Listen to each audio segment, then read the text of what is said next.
We're here, we're queer, and we love the Lord. That's right, you're listening to Coming Out Christian, a podcast about life at the intersection of queer identity and Christian faith.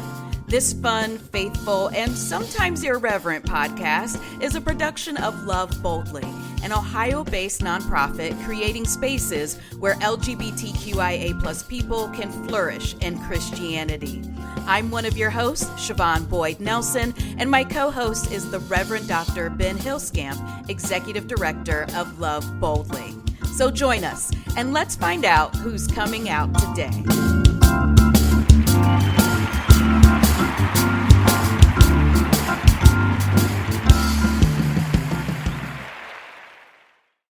Well, hello there, Ben. How are you today?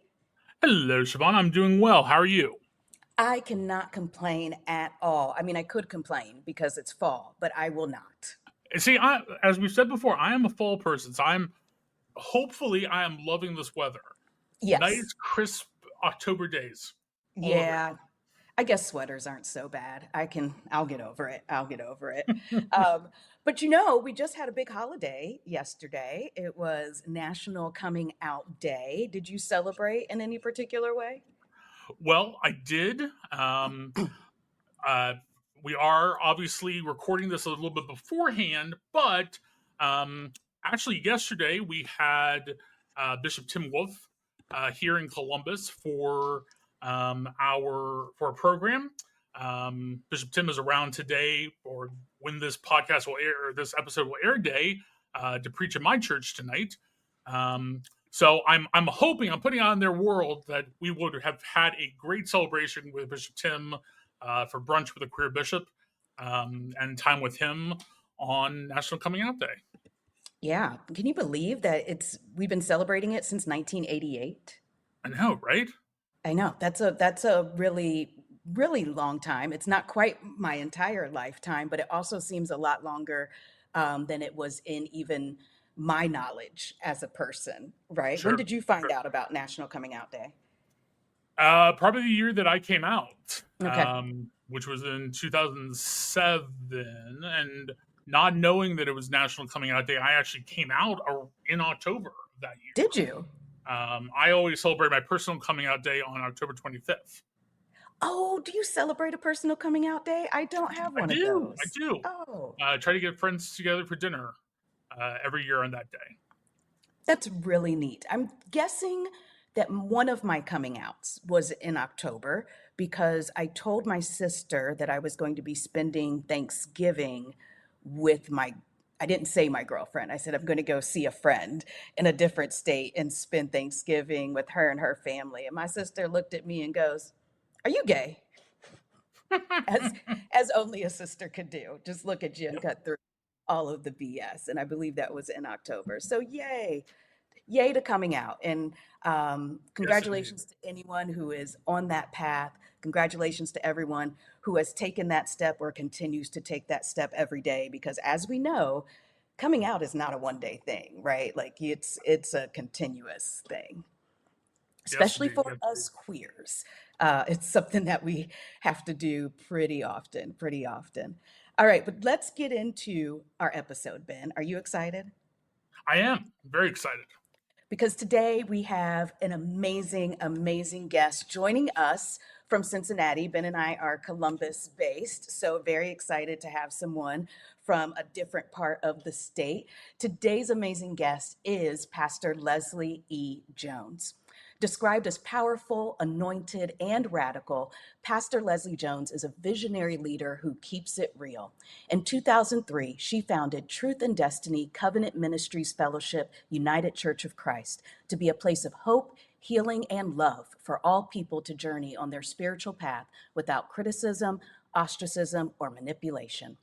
Born in New Bern, North Carolina, to teenage parents, she was raised by her grandparents, who taught her early about unconditional love and uncompromising faith, encouraging her to love God, help others, and believe in the impossible.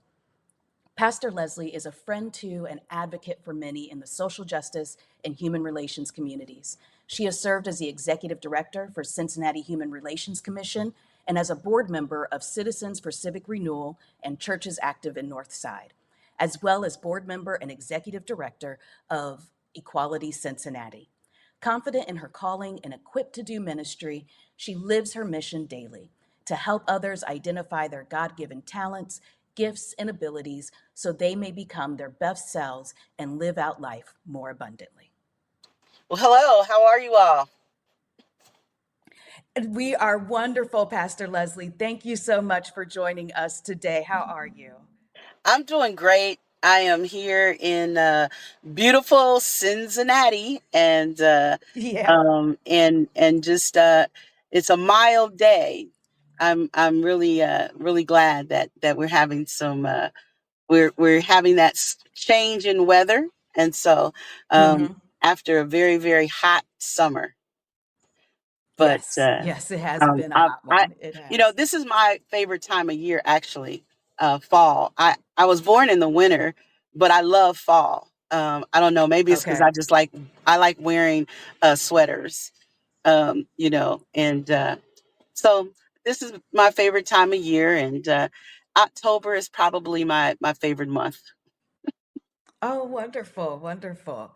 Well, Pastor Lesley, we are going to start with the first question that we ask all of our guests, and that is, what is your testimony? What is your story at the intersection of queer identity and Christian faith? Phew. Well, the story. Um, my journey just really identifying even with myself, and I grew up, in a pretty religious and environment and family. Not just religious, but um, Baptist Metacostal. They were strong Baptist, strong Pentecostals, Hmm. and so I am a baby, basically, of the church. I was literally, a lap baby. I was born. My family, parents and grandparents were all very plugged in. And so I at a pretty early age, I identified that I loved the Lord. Hmm. And I would say at a pretty early age, I also identified that I had some affinity or attraction um, to, now I'm gonna be honest, it wasn't girls, it was women. Let me just tell you, I'm gonna get real. It was real. I don't know, girls my age, they didn't, I wasn't in preschool like in the little girls in preschool, but I had this attraction and crush on the teacher, or Hmm. the helper. And I thought that's different. I had no words for it, no language for what that was, and really didn't understand, you know, if there was something wrong with it or not, or what others may have thought about it. For me, in my own head, I grew up with it being just who I was and a normal part of Hmm. me, but it was a part of me that I kept to myself. And and so I remember, though, I was about 4. I did say something to my grandmother one time, like I was going to marry my aunt. My grandmother never said anything. Like, she never, I don't know if she was in shock or what, but she absolutely said Hmm. nothing. Um, and so I just kind of just grew up. And I can remember I was probably um maybe 12 or 13 when I kind of started piecing together what people were talking about when they would talk about, well, I grew up in a community, first of all, that did not say the word gay, lesbian, queer, none Hmm. of that. They said, oh, they're different, or Hmm. they're that way. Hmm. And so I grew up with these pretty stereotypical images, particularly of flamboyant men.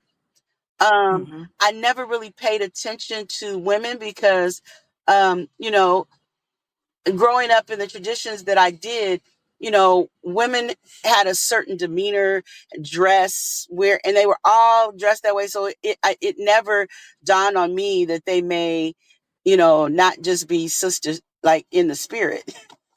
Hmm. So, uh, because they was all sister this and sister that, and and it was always Yeah. just them. So I never really acknowledged or understood or was introduced to things that way.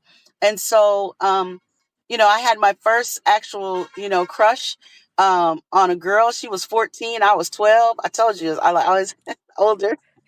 Um, and I thought, this is pretty cool.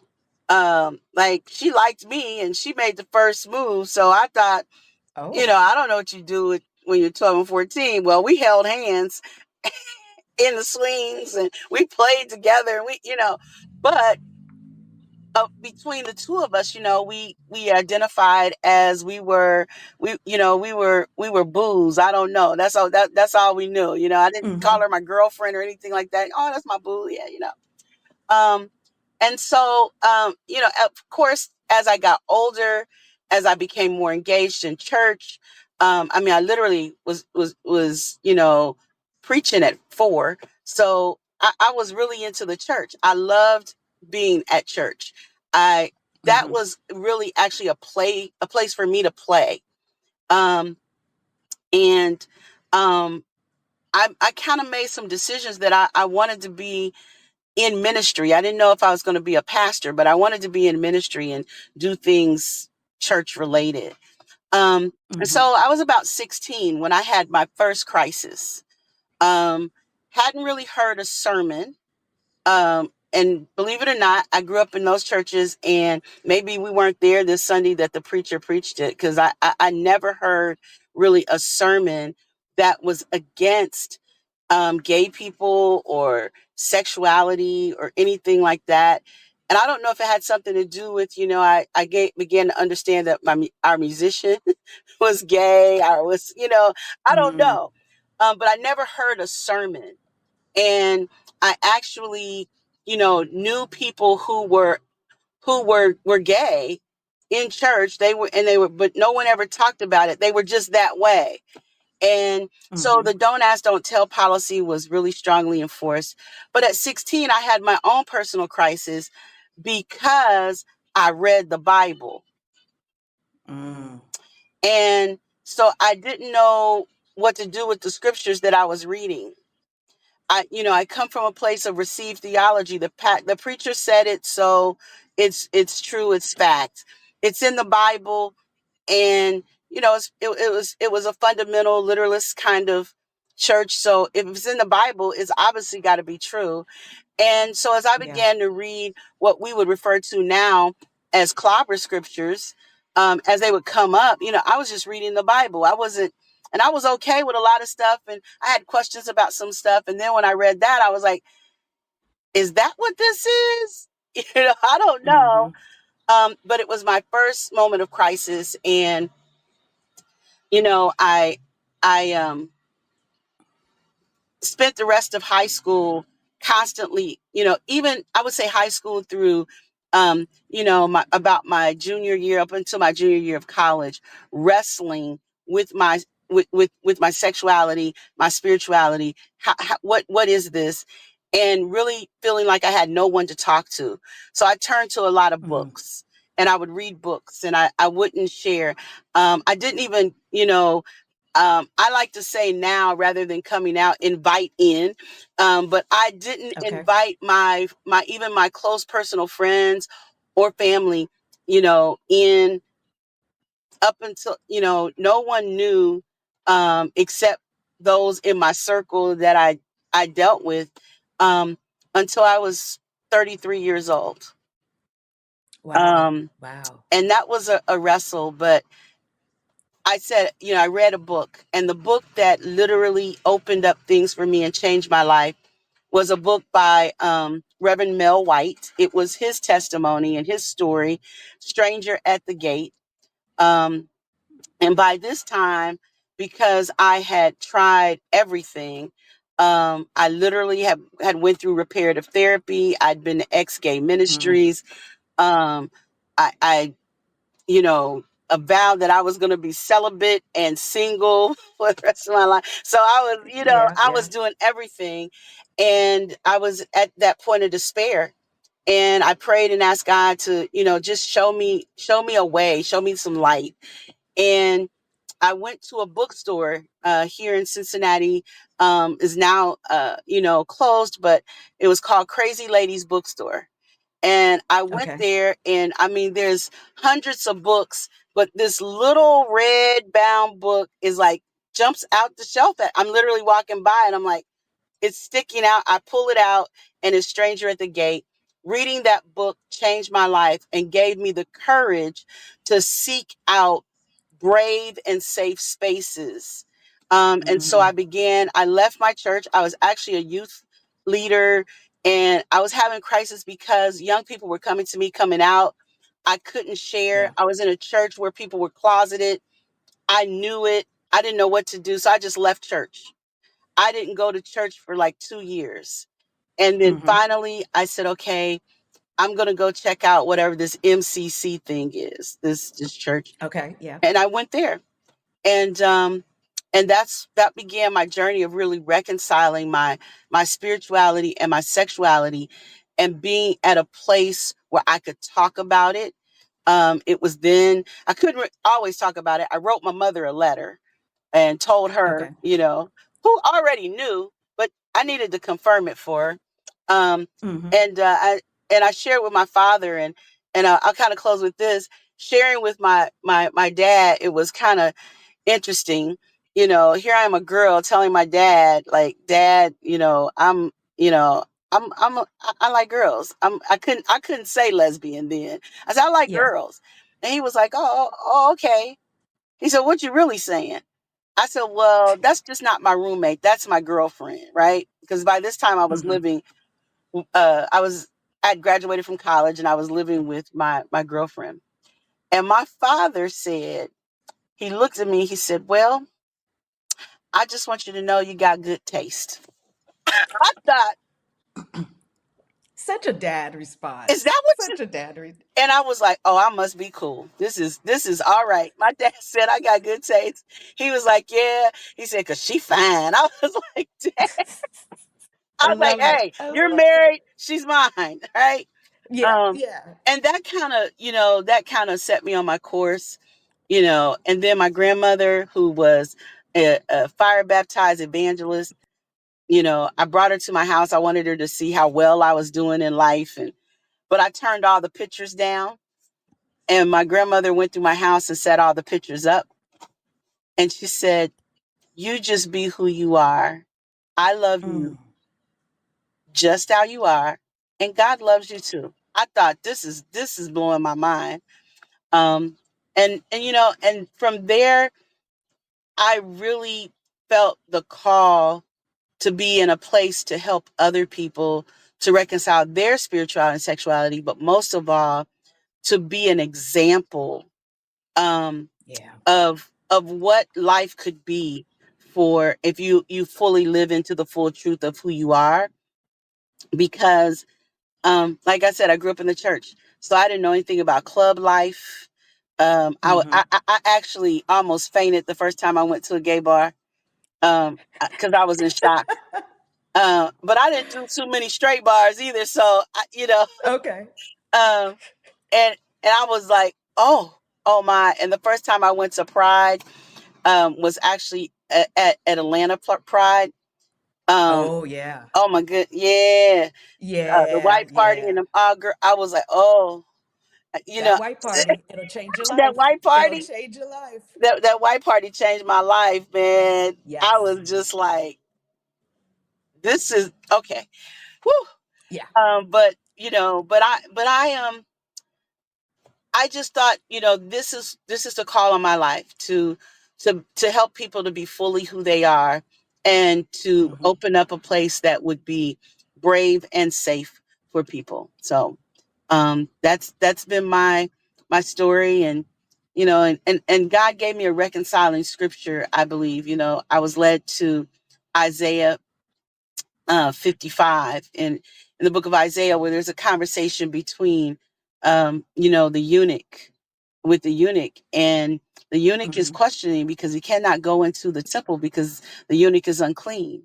And in this conversation, the prophet says that, The Lord has said that the eunuch that will keep my Sabbath and obey my commands, I will make their name greater than that of my sons and daughter Israel. And I thought, wow, God, Wow. you're gonna make me great in ways that I never thought, and that people have denied my people and people like me to be in. So what better thing could he do than call me into be a pastor? Wow, that is a beautiful story. Thank you so much for sharing that with us, Pastor Lesley. I just want to circle back really fast. Ben, the white, have I told you about the white party at Atlanta Black Pride? I just want to make sure everybody knows what we're talking about.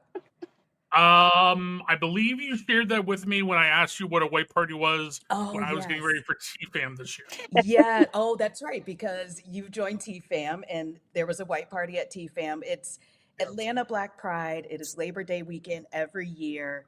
On Sunday night, there is a white party, and it is usually my story of when I knew for certain that, okay, I just got to come out. And it was literally going to that white party, and it was beautiful black women, a sea of beautiful black women all dressed in white. And it was just almost angelic, right? Just to see Yeah, all of that beauty and that feminine energy in one place. I mean, place. it is a thing, it is an experience like no other. So I'm right there with you, Pastor Lesley. That was life changing. Transformative. It's transformative, right? It's Yes, transformative. And those experiences are transformative. And they when we are. can, and when they can be blessed and sanctioned to be something beautiful in people's lives, and you give yourself the permission. And I think that was what it was for me. Like, I am going to just let it out here, and like you said, the beautiful black women, and seeing so many, I was Yes. just like, wow, this is lovely. Yeah, absolutely. Lisa Ray is to this day, she was there, and I was like, Uh-huh. oh, oh yeah, yeah, Yeah, it's my yeah. time. Yeah, this for me. This for me. This my team right here. Yep, absolutely. Right. So tell us about going back into the church. So what was that like, and did you hear that call to be a pastor and just say okay, or did you have to have any back and forth with God about that? Because that's a big calling. That's a big calling on a black woman. That's a big calling on a queer black woman, to be in that position of not just leadership, but I think vulnerability. Yeah. I would say that, it was definitely not a yes right away. Hmm. Um, I was, one, I was like, am I really hearing God? Am I really sensing this is really God? Or is this just me? And so I wrestled with that because, I was like, I'm going to have to take on a whole lot. Um, Yeah. and then it was also that it wasn't just for the LGBT community, QIA plus community. Hmm. I happened to be working at that time I was a director of a YMCA, and I would have, staff that would come to me, and they would just share things. And, I was being pretty pastoral in my care and in my conversation with them. And we're at the Young Men's Christian Association, right? And so we have these events overnights with kids, and then these kids wanted to get baptized. And I called my pastor and I said, I Oh. need you to send somebody over here to baptize these people. And he's like, well, aren't you there? I said, yeah, but I'm not gearing, no, I'm not going to do this. And he said, no. And this is before well, what was interesting, my pastor he knew about my Hmm. lifestyle. He um and and really he didn't have a problem, but other things. So he was like, no, you baptize them. And I'm like, me baptize them? Hmm. No. I don't know about that. So he said, well, I'll send you some help. but you get in that water and you baptize them. So he sent the help. And so I baptized these young people. And then my staff was like, well, I think I want to be baptized too. And they began to Oh, call me pastor, and and I'm like, wait a minute. And they were like, well, that's what you are. Like you really are hmm, helping us. You really have led us, and you've introduced us to God in a different way. Like I would have never, they would talk about, I would never go to church with my mom or my grandma. I don't like going to their church, but I would come to your church. I'm like, well, how right. do you know what? And I'm like, I'm not trying to have a church. And I'm like, is God, are you putting these people here? Like, and so for literally like 2 years before I ever really answered the call, that was kind of my nickname around the workplace, pastor. And Okay. people would, call me, and we would talk and we would pray. And so I went to the MCC church for 2 years, and it helped me greatly to reconcile, helped me greatly to see beyond, things. But it was not, it was not a place that my family wanted to necessarily be, because I had 4 children, um, Hmm. and they had been accustomed to, going to a church that was very culturally different than what we were experiencing at the MCC church. They weren't engaged; they were just sitting. And I looked around and I saw other families that were kind of like that, and they were like, yeah. And when I would preach there, everybody would be like, yeah, yeah, we want you to preach more. And I would be like, no.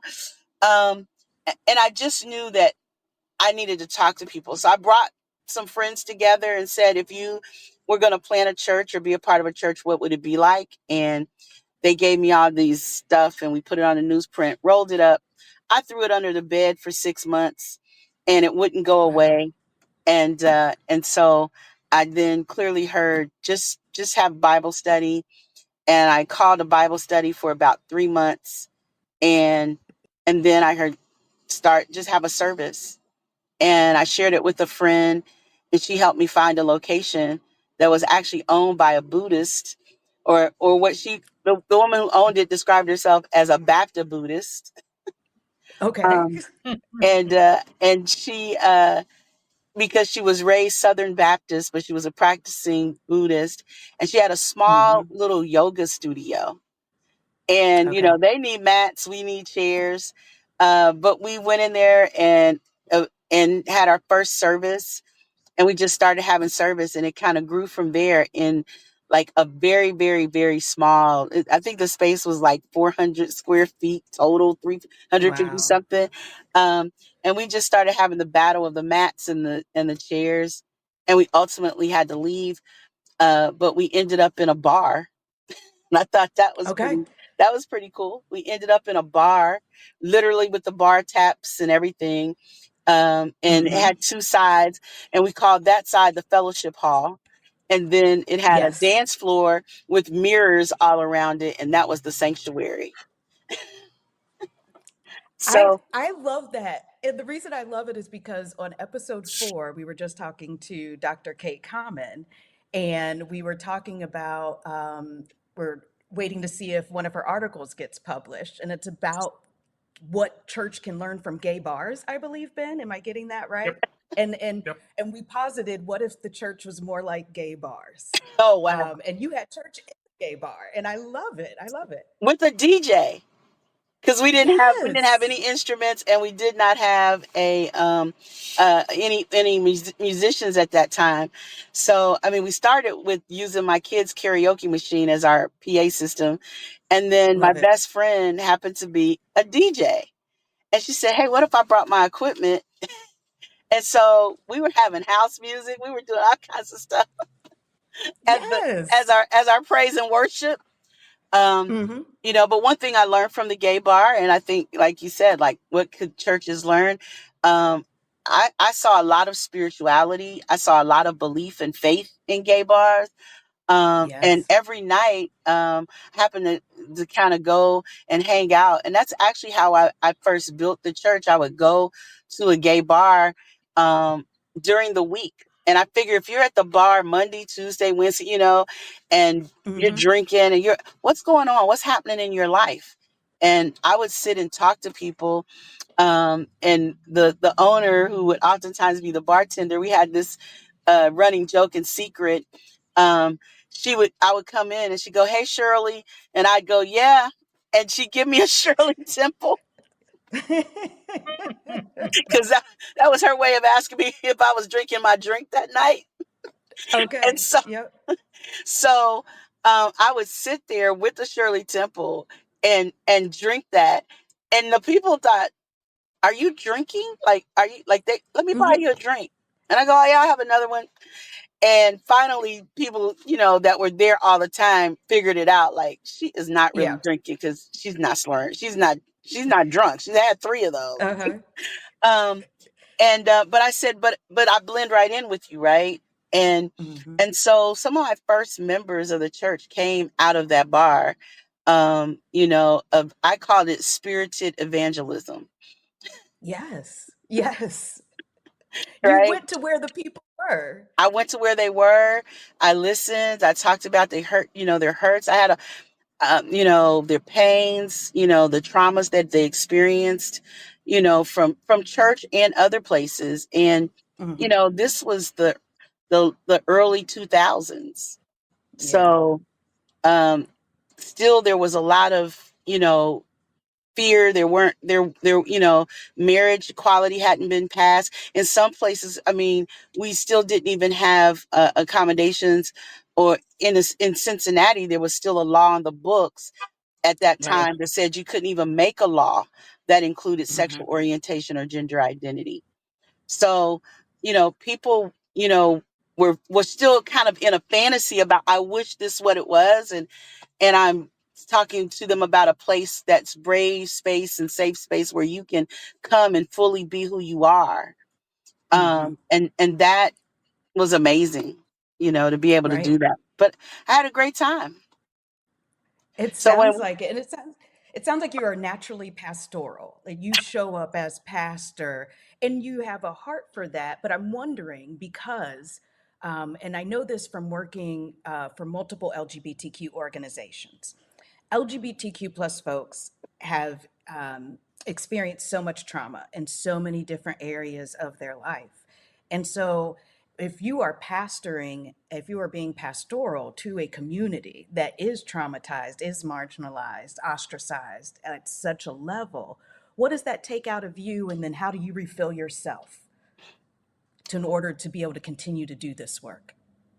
Well, the first thing is that when I first started, I would take on a whole lot, but over Hmm. time, I've learned, what my role really is as a pastor, more of a facilitator, a coach, helping people through, not taking on all of their stuff and Okay. embodying it. Um, and I think over the years, I've become a better listener. My Hmm. wife probably wouldn't say that, but everybody outside, she says, you listen to everybody outside her house better than in here anyway. Um, and I told her that's because I have a different role, right? And Right. but I learned to listen, and so a lot of what I learned is that people just need to get it out. But you Okay. don't have to be a depository of their outness, right? So in other words, I don't Hmm. have to catch it all, take it in, and process and do something with it myself. I have to listen for, how do I direct them.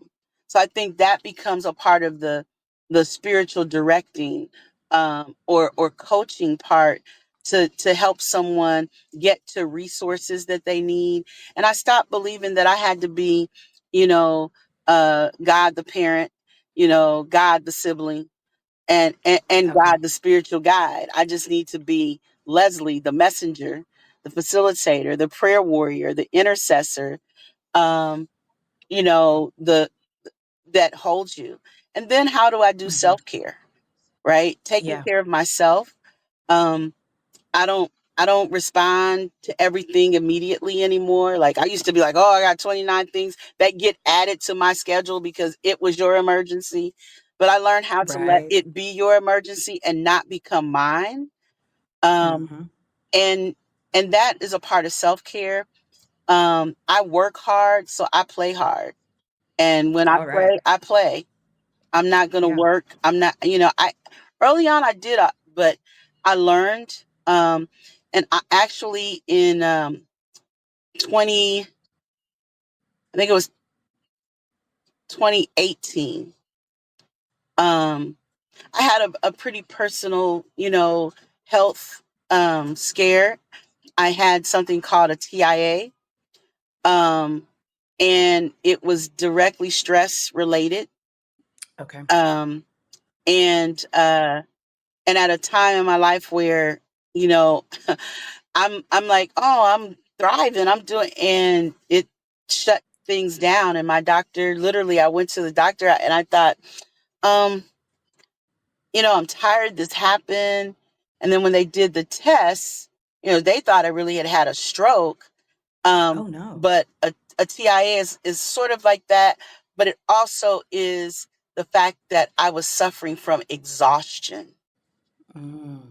And so I Okay. understood, when you see these artists and they just stop a tour in the middle of it, like that day, boom, stop.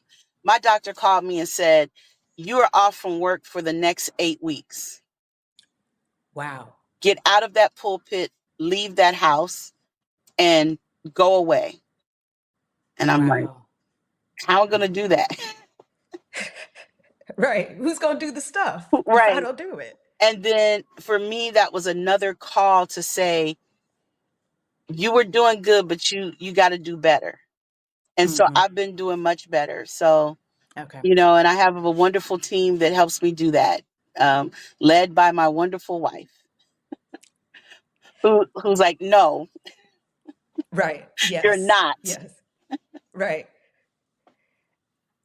I'm wondering, Ben, because of you're also a pastor, and so I'm hearing all these wonderful things that Pastor Lesley is saying about figuring out how not to take those things on and how to be a listener. Is that similar? Have you learned a similar lesson, Ben, in your time as a pastor? I think so. I am blessed to have a congregation that um, is very progressive and has a lot of resources. Hmm. And by that, I mean, as a pastor, I get to be their, I get to be the person who preaches. I get to be the person who helps them interpret the Bible. I get to be the person who helps teach theology.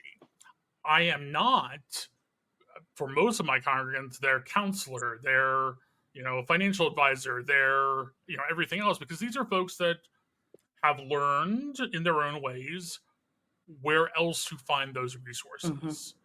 Um, so yeah, I mean, there have definitely been times where I've said, like, "Hey, I'm going on vacation. Hey, I'm going to be at TFAM this week.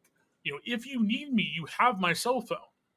But please know that A, I might not be able to get it at the moment, and B, you know, decide for yourself, as Pastor Leslie said, what is an emergency that you have versus what is an emergency that you need your pastor for." Right. Um, but I will give it up to my congregation that they know when to go to their clinical counselor. Yeah. They know when to go to their pastor, me. They know when to, turn to their spouse or to a friend or to someone else. And by and large, they've done that they do that very well. And I definitely appreciate that. And I make a point of saying that to them, that I appreciate that they give me the space to do what being a pastor entails, while not having to necessarily get involved in other areas that pastors have and historically been called to do in one way, shape, or form. Yeah, especially for smaller communities. It seems like, pastors have historically been in those roles where they have to provide, pastoral care. It's so much. You're there at the births, you're there at the deaths, you're there for the celebrations. And it can seem as though it might be hard to carve out your own existence, your own identity, your own life as you're doing that. Yeah. Um, And I would say, Siobhan, some of that is also very cultural, right? And yes, what the yes. what the role has meant to the Black community and the Black Mm-hmm. church experience. I mean, and I pastor a predominantly Black congregation that, you know, culturally come from places that the pastor was the go-to. Even though I Mm-hmm. go to my counselor, I go to, I go to my therapist, I go to my financial advisor, I do all of that. I still come to my pastor because they, many of them, sir, are locked into the Bible says something about this, and I need to get some direction from it, I'll be all right if the pastor can direct me and guides me. But I also, you specifically talked about the LGBTQIA, plus community. um, I'm there walking through with my trans members who are transitioning, Mm-hmm. walking through with my congregation. I think that, you know, one individual in our congregation that transitioned, everyone has known this individual for, 50 plus years Okay. as, you know, Yeah. their former self, and people all around the city. And so, um, I had to model as well Yep. as be a support to him now as he transitioned to who he is, and fully be himself, and remind him that you are okay, Yeah. and that we're going to get through this together, because it was, the congregation to not, use pronouns, Mm-hmm. or to, um, you know make, I don't know. Sometimes I experience with people who are going through, they're transitioning. The congregation or the family, you know, is struggling because they're both trying to understand it and accept what you're saying, but they got Right. questions and they don't even know if is this appropriate or not appropriate. So I have counseled whole families, and Oh worked yeah. with Oh yeah. families and created those spaces, particularly for their young people. And like now, and I feel like as a pastor who pastors an open and affirming congregation, um, it is always ongoing because language changes. It does. Uh, Young people today, I've got older people, even myself, who, was trying to understand Demi and neuter. I will never forget the first time, a kid said, "I'm neuter." We were like, "Well, you're not a dog. What are you talking about?" Right. I mean, Right. Yeah. no one understood that. So it means like I've got to stay educated, try to stay up on it, and then help people. Mm-hmm. But I believe most, and you said it, like you are just always pastoral. I think honestly, just in the last year and a half, have I fully embraced that's just who I am. Okay. Yeah. Yeah. I can't help it. Uh-huh. I don't even know people, and I be like, oh, and they're like, Mm-hmm. Mm-hmm. why she don't even know them. Right. Trust me, leave her alone. Let her go where she's going, do what she's gonna do. Um, and I just believe that, when people ask me what does the world need, I say more pastors, not Okay. more preachers, Ooh. not Okay. more leaders in the church, not Okay. more CEOs of the church, not more executive pastors, shepherd pastors that Mm. shepherd the sheep. And I believe, that's why I do the work, not just at the church, but in the community. You know, I am a I am a public pastor. I pastor a lot of people, and many of them don't even grace the doors of my church. But I Right. know that I'm their pastor. They Right. let me know that I'm their pastor, and it's not because I have a title, but it's because I function in a role and I show up Right. fully. You know, You yeah, are living into that calling and you are yes, living it beyond the doors of your church. You're actually living that calling in the community. yes, Yeah. That's so beautiful. I do want to highlight the service that you do in Cincinnati because you have been part of so much amazing work in Cincinnati and continue to be part of so much amazing work in Cincinnati to bring about economic justice, racial justice, looking out for the LGBTQIA plus community. And I know that you're a person that folks in the Cincinnati area can call on. And you show up and you're an advocate. You've been advocating on behalf of LGBTQIA plus Ohioans for a number of years. And so just wanted to give you an opportunity to talk about anything that's going on right now that you are advocating for, either in Cincinnati and Ohio nationally. Well, the big thing that I'm advocating around now is community safety. Um, Mm-hmm. I think that as we have seen, over the summer and into the late summer with the, takeover in DC, where's it next? It's Roby. I mean, when we see things like even what happened in Texas with, the one party has to leave, so another party, but when they come back, they literally sanction them and give them a citation that makes them have to have a police escort or whatever. Right, right. We are living in an authoritarian fascist takeover. And so I'm advocating right now for community safety, building out, and we know that they canceled all the federal dollars that that would typically be used to fund community-led initiatives, non-policing initiatives, and there's Mm-hmm. been this bolstering of policing and militarization. And so, I'm advocating by helping people to understand what's happening. Um, uh, Producing, I do a training that's around the prophetic.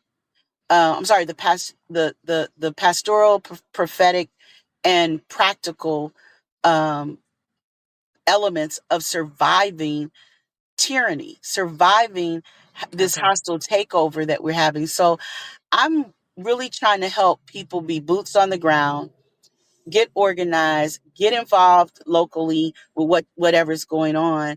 But I'm doing it under the banner of community safety because I think that people can understand that, and we address it not just from a policing perspective, but as a public health issue. Like, people's Yeah. mental health is at stake here, their physical health is at stake. And so as we are living in this system, um, I'm reminded, that this ain't the first time, and it Nope. will not be the last time. Maybe the last time in my lifetime, but Mm-hmm. um, I'm doing all I can to ensure that the next 50 years of American life is not under a full blown fascist authoritarian regime, so to speak. And so, how do I help people keep our identities? How do we feel safe? Those are the things that I'm doing, and making my physical space at my church braver and braver every day, and trying to invite people in to provide whatever it is. We've got everything from robotics and double dutch and martial arts for kids to, hey, we got seniors, particularly in the LGBTQIA, that need a place to, like, let's have lunch with them once a week or twice a week or Mm-hmm. whatever. And it's not just, that's a mixed group actually. So I'm doing that work right now. And Yeah. I'm being that public theologian and pastor that I believe our time dictates that we need. We can't be silent. We cannot. Thank you. Thank you for doing that work, Pastor Lesley. You really are showing up. I see you everywhere. You have shown up for so many years, and the fact that you continue to show up while caring for yourself, while caring for your family, is just such a wonderful model. Thank you for modeling that so beautifully for all of us. And thank you for being on this episode of Coming Out Christian. Thank you so much for joining us. You're right. Um, we're not going to let you go quite yet. We need to do our query of the day. And today's query of the day is, we're going to go back to that idea of Pastor Lesley hanging out in the bar, drinking Shirley Temples. Um, And so my question is, if you are hanging out in the bar with Pastor Lesley or another pastor, what are you drinking? What is your drink of choice as you are having an amazing conversation with Pastor Lesley? Now, Pastor Lesley, to answer this question, you can be having a drink with another pastor, right? So you don't have to have that Shirley Temple. You can be being pastored by somebody. So what drink are you having in the bar with a Well, pastor? um, I've had an experience where I say I'm full grown now, and I kind of like it. I enjoyed it, and so um, one of my favorite things that I'm going to drink is cognac, and I'm going Mm. to have a cigar Oh, right. Oh, so you're Mhm. gonna be on the patio with your cognac and a cigar and pastor, and it's gonna get and deep. having a spiritual theological conversation. Amen. Amen. Yes. Ben, what are you having? So I think we've established in the past that I'm a very classic drinker. Hmm. So I'm sticking with my gin and tonic. I wish I could do the cigar as well with some whiskey or something, but lifelong asthma won't let me do that. But I will stick to my nice classic gin and tonic, maybe a whiskey if it's cold. Okay. Um, if I'm hanging out in a more pastoral context, it would be a root beer. Okay. But if I'm just chilling with someone, then yeah, gin and tonic. I What about you, I Siobhan? appreciate the gin and tonic. I will drink a gin and tonic if it's a good gin. So I'm a little bit picky about it. But for talking to a pastor and getting really deep in the theology, I got to have a Manhattan. As what I want, a little cherry in there, just to sweeten it up just a little bit. And you know what? I didn't even think cigar, but Pastor Lesley, I'm going to join you on the patio and have that cigar in a Manhattan, and it's going to go deep. And the reason I can tell you that is because there have been many an evening where my wife and I have sat with a drink in our hand and gone deep into a theological conversation. So this sounds perfect. Yeah, we Great way to. well, the next time we're in the same city, we'll have to find that place, and we'll have to go and hang out and do that. Yeah, nice little fall evening. That'd be perfect. That'd be Right. perfect. So any of my church members that are listening to this, so that they listen, that they're gonna be like, oh man, she just came out again. She's smoking cigars and drinking cognac. We know about the cognac. I haven't ever said anything to them about the cigars yet. That's a new experience for me. That's something I said, oh, I shouldn't probably. I'm gonna keep that one to myself. But no, I don't. I'm not hiding anything. Yes, yes, you're coming out again. That it is coming out yet again. Well, now it's time for our moment in queer Christian history. This is our weekly reminder that not only have we always been here, we've always been here in the church. Ben? So I didn't plan to stick with our bar and our LGBTQ bar theme, but one of the things I wanted to highlight, and I meant to say this earlier in the conversation, so I'll just say it now, is Pastor Lesley brought up, and as we talked previously with Dr. Kate about, there's always this close association of the LGBTQI plus community and bars, and having that as kind of a counter space, literally and figuratively, to what's going on in the rest of the Hmm. world. So one of the reasons we know that when both historically and presently, whenever a LGBTQ bar is assaulted in one way or another, it feels so deeply personal to members of our community.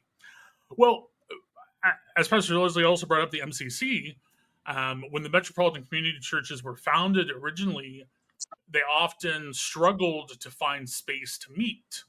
And many of them met in queer bars or in the back room of a bar or the space, meeting rooms above the bar. Hmm. That's why when the uptown upstairs lounge arson in New Orleans, which targeted not so much the MCC there, but targeted the bar and targeted this very prolific queer bar there, ended up killing so many members of the New Orleans MCC because that's where they met. That's where, and even though they weren't meeting there at that point, that's where they hung out. So there's always been this connection between, particularly the MCC, and whatever the more prominent gay bars are in a certain city or a certain area, because those are some of the only places where these folks were allowed to meet in a relatively public space, um, particularly in areas that are even still fairly conservative. So there is this very interesting connection between our community, and bars in general, but also between some of the religious parts and Christian parts of the queer community and queer bars. That was the place you met. Wow. And it still is. Thank goodness. Thank goodness we still have those spaces, and those spaces continue to be a place where people feel welcome and feel like they can be themselves, and perhaps meet a wonderful pastor, and buy them a drink. Well, that, Well, we still invite them to the church yeah, and tell them to come get a drink, right? You yeah. get so there's definitely deep connections there, and it just shows that that's what the bar was, a place where you could be fully who you are, Hmm. and I believe that's what the church should be. Absolutely. Absolutely. Amen. Well, thank you again, Pastor Lesley. This has been an amazing episode. Is there anything that you would like to share or promote or let folks know about that's coming up? Or any social media you'd like to share? I, I would encourage people to follow us on Facebook, Instagram, at Truth Destiny Church, and consider, the holidays will be coming up. We always have a great trunk or treat, and Oh, we invite everybody to come out for our trunk or treat, and you can dress up, and I think the adults have more fun than the kids. Now we're yeah. supposed to be giving the kids candy out of your trunk and decorating your car and all of that. And then in November we have one of the most beautiful, I think, Thanksgiving services and meals, and of course our end of the year, with our Christmas celebration and our New Year's celebration. So I just tell people to follow us on Facebook, check out our website, and stay up to date. And come visit anytime. Sundays at 12:30 p.m. in Cincinnati, Mount Airy neighborhood, right next to the iconic Mount Airy water towers. So, Oh, wonderful. All so, right. So so easy that to that was the find. one thing. Oh yeah, we tell people that we are the most powerful corner in Cincinnati. It's actually the highest point. If you go to the top of the water towers, you can see the entire city. And so right there, you've got water, you've got light, and you've got right wind. All it just culminates right there, and it's always a breezy place. So come on by and see us. Oh, what a wonderful invitation. Beautiful. Ben, is there anything that we need to share from Love Boldly? Well, this actually technically isn't a Love Boldly thing at this point, but because this episode will be airing on October 12th, if you happen to if you missed our Love Boldly time with Bishop Tim Wolf, who's both Pastor Lesley and I's regional bishop, um, we have Bishop Tim will be preaching at my congregation tonight, October 12th at 6 p.m. We meet at Maple Grove UMC in the Clintonville area of Columbus. And again, Bishop Tim will be preaching for us and hanging out with us. We'd love to see anyone who would like to hear him preach. He's a very engaging preacher, and meet him. Wonderful. Well, thank you again, Pastor Lesley. Thank you, Ben. It was wonderful to see you as always. Please remember, listeners, to like, share, subscribe, tell a friend. You've heard some amazing invitations to amazing faith spaces. Let us know if you want to share an invitation to a faith space. Go ahead and throw it there in the Instagram. And we are going to see you next time on Coming Out Christian.